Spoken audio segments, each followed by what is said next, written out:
Okay, dumako tayo dito sa Iglesia ni Cristo, mga bossing. Ito po, galing po sa Net25 ito, mga kababayan. Rektahan po tayo. Ang mga nakikita ko po dito, sa mga ibinablog po nila, nung pauna pa lang po, laging nandiyan si Marcoleta, mga bossing. Laging nandiyan si Marcoleta po, mga kababayan. So ngayon, eto na. Meron po silang sabi nga, meron silang nakuhang utos, mga kababayan. Galing po sa taas yun. Siyempre, di ba? Alam naman natin ang Net25 is INC. Pakinggan po natin, mga boss. Ito na po. Sabi po ni Nelson tumanggap po ng bilin bilang mga tumanggap ng bilin, tumanggap ng utos. Ano? anib po sa Iglesia ni Cristo at sa atin hong mga kababayan. Dahil po dyan, mga kababayan at mga kapatid sa Iglesia, ang mga kapatid po sa Iglesia ay naghahanda, Nelson. Ulitin ko po ang mga kapatid po sa Iglesia ay naghahanda na magsagawa po ng rally.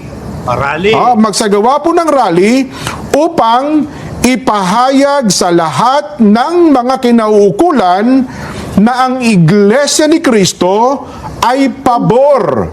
Pabor po sa opinyon ng Pangulong Bongbong Marcos na hindi sumang-ayon sa isinusulong ng ilang sektor na impeachment. Ayan, mga kababayan. Malinaw naman po, walang sinabing magrarally sila para po saan?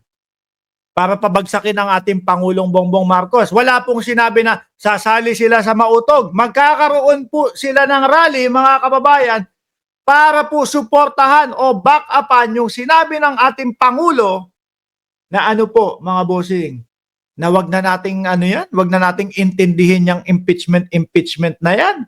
No?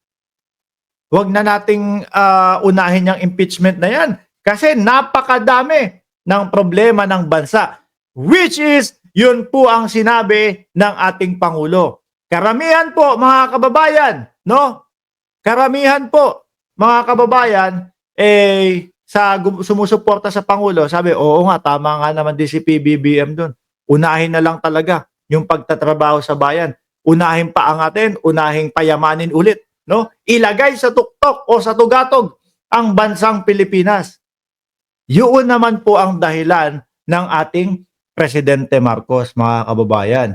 Kaya lang po, ito yung sinasabi natin dyan. Marami din po ang mamamayang Pilipino na talagang nagpupush po. Wala pong sinabi, mga bossing, na nakasuporta kami kay Sara Duterte. Ang gusto po nila, mga kababayan, na i-highlights dito ay yung pagsuporta nila sa Pangulo na unahin po, mga bossing, yung problema ng bansang Pilipinas. Kaso po, mga boss, Chief Sir, pagpasensyahan nyo na po.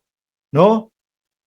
Mukhang kahit po mag-rally o magsagawa ng sariling rally ang Iglesia ni Cristo, kahit po ang ating presidente ang nagsalita na wag nang i-impeach, wag nang magkaroon ng ganyang impeachment dahil uunahin ang problema ng bansa, madami pa din pong sambayan ng Pilipino ang hindi makikinig kay PBBM.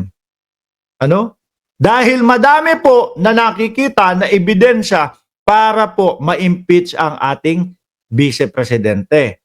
Ulitin ho natin ng mabilis para naman doon sa mga DDS. Unahin natin. Ulitin natin. Ito na po.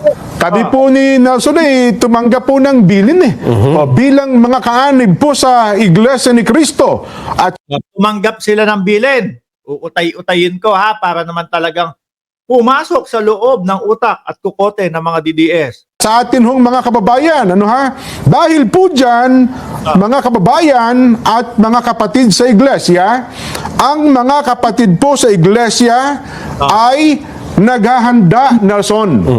Ulitin ko po sila po INC po, ang mga kapatid sa Iglesia ay naghahanda ng isang rally. Hindi sinasabi na sasali doon sa mautog, hindi sinasabi na papunta ng EDSA, walang ganon. Okay, naghahanda ng isang rally para Ang mga kapatid po sa iglesia ay naghahanda na magsagawa po ng rally.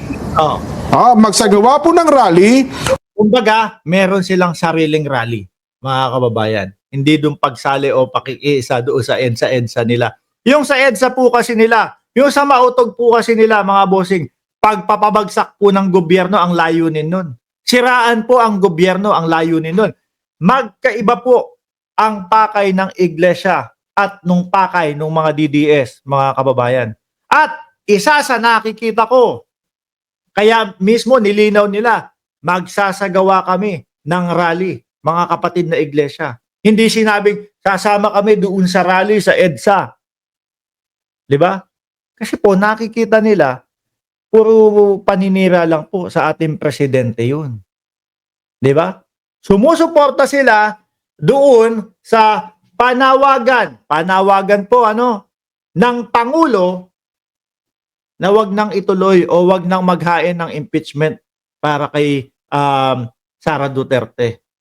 Pero talagang nakikita ko ho, mga kababayan, kahit po mag-rally ang INC, no? Kahit po sinabi pa yan ni PBBM, kahit po opinion yan ni PBBM na ating presidente, yung pong mga sumusuporta kay PBBM, sisigaw pa din po yun, mga kababayan, ng impeach Sara Duterte. Ako po, nakasuporta po ako kay Pangulong Bongbong Marcos. Ako po, meron po ako mga kamag-anak na Iglesia ni Cristo, mga kababayan.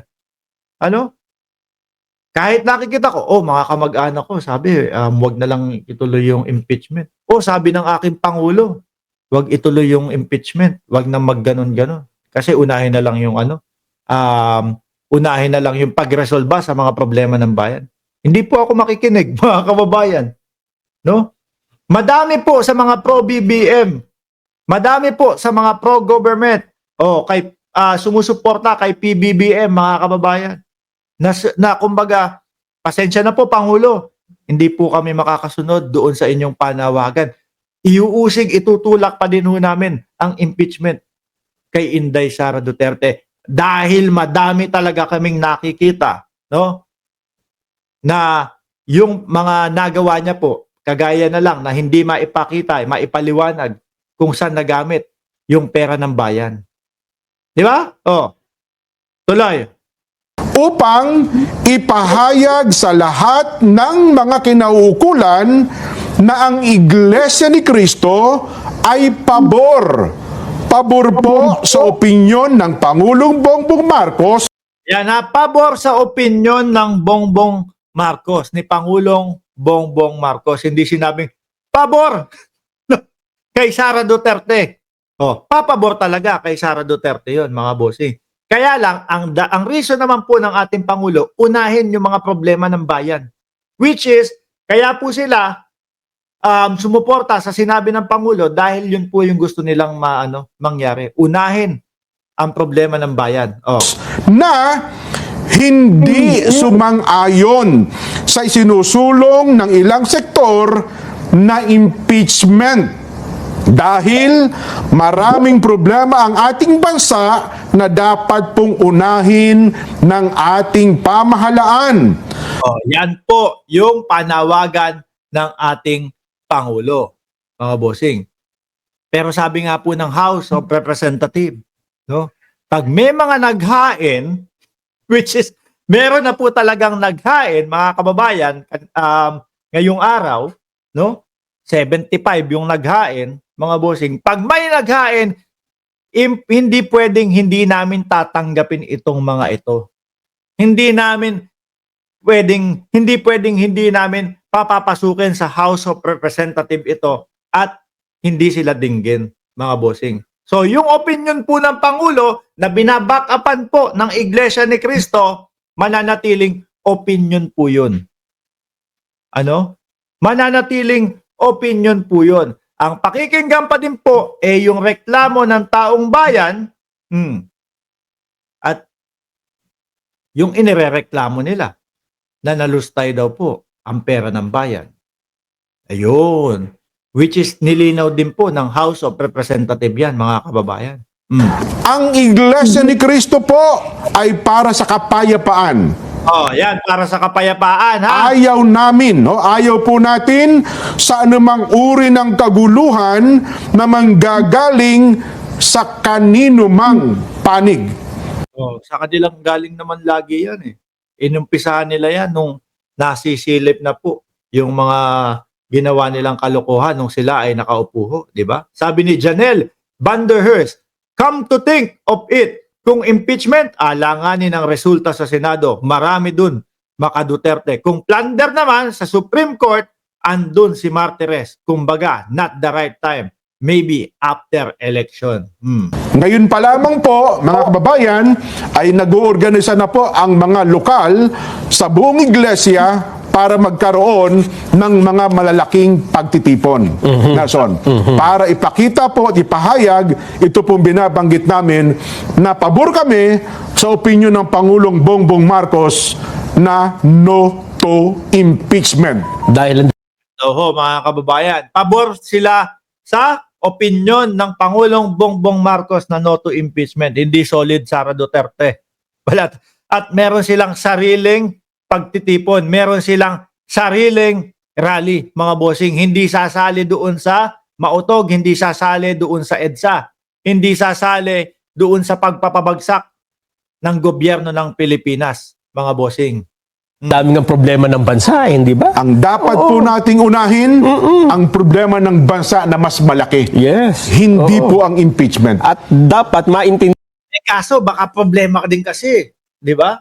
Hindi baka. Problema din talaga yung paglustay ng pera. No? Kaya po patuloy na ang bansang Pilipinas ay bumubulusok, no? Pababa. Dahil po sa mga corrupt nating mga politiko na nakaupo ho. Kagaya na lang po nung mga hindi maipaliwanag na Mary Grace Piatos. Problema din po yan ng bansa natin. Kaya ho, mga kababayan, ang nakikita ko, 100% dito, magkakaroon ng rally, no? Suporta doon sa sinabi ng Pangulong Bongbong Marcos. But, hindi suporta kay Inday Sara Duterte. Pero ang maaano din po dito, mga kababayan, ang mananaig din po na nakikita ko dito, yung pagsigaw ng sambayan ng Pilipino na i-impeach daw po ang vice-presidente, mga boss. Sabi ni Gian Luis, no? Na unti-unti lang nauubos, inaapakan yung lupa. Ilusot nyo lang yung pagmumukha na kayo na clown. Bugok ang utak. Ano daw? Tuloy, mga kababayan. nyo rin na ito ay para sa kapayapaan. Ha?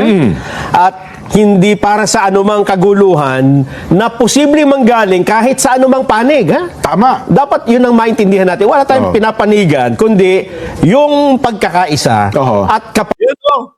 Bandang huli, di ba? Sinabi mismo, wala. dapat yun ang maintindihan natin. Wala tayong Oo. pinapanigan, kundi yung pagkakaisa Oo. at kapayapaan.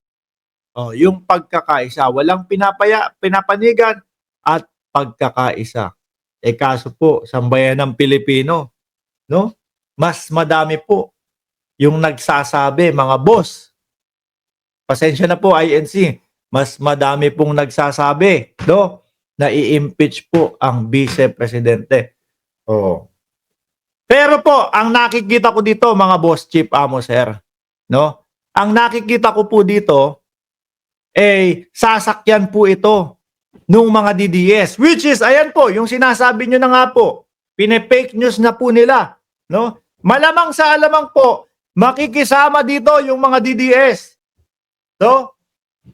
Makikisama po. Unang-una, ang reason, para hindi ma-impeach si Sara Duterte. Pangalawang reason po, para magmukhang napakarami po nung kanilang mimol malware.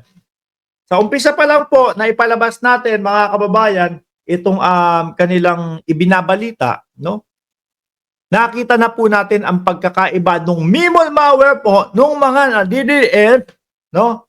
Versus po sa gusto nilang mangyari do sa rally nila. Kita naman po, di ba, mga kababayan, yung mga DDS, yung mimol malware po nila, pagpapabagsak po kay PBBM. Sila po magkakandak ng rally nila, mga boss, para suportahan po ang Pangulo doon sa kanyang inanunsyo na wag na sanang mag-impeach na ganyan. Wala namang kwenta yung i-impeach daw. Doon po. Hindi po sila sasama o hindi po sila magrarally para pabagsakin po si PBBM. Mga boss, okay? Pero eto, may paghahanda na naman sila, no? Ang nakikita ko diyan, makikihalo sila diyan para pagmukain. Ang dami na namin, ganito, ganyan. At sasabihin, ang ipinaglalaban nito, BBM, bumaba ka na.